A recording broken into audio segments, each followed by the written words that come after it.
Iya ya, Ronaldo udah pindah aja ke Juventus. Ya gimana ya? Sebenarnya nggak ngaruh ya, walaupun dia di Madrid ya. Lagian Barca juga nggak pernah kalah kan dari Madrid gitu kan. Musim lalu lah kita ambil gitu. Ya nggak ngaruh juga. Malahan kalau nggak ada Ronaldo di Madrid, kayaknya Madrid lebih tangguh kayaknya. Itu pasti ya. Ya Ronaldo itu kadang mengacau aja kan, tendang aja ke langit gitu. Ya gitulah sesama tahu aja. Pokoknya Ronaldo tuh nggak ngaruh.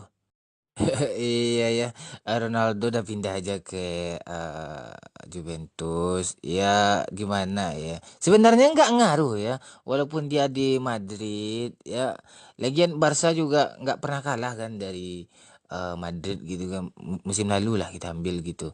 Ya nggak ngaruh juga. Malahan kalau nggak ada Ronaldo di Madrid, kayaknya Madrid lebih tangguh kayaknya. Itu pasti ya. Ya Ronaldo itu kadang mengacau aja kan, tendang aja ke langit gitu. Ya gitulah sesama tahu aja. Pokoknya Ronaldo tuh nggak ngaruh.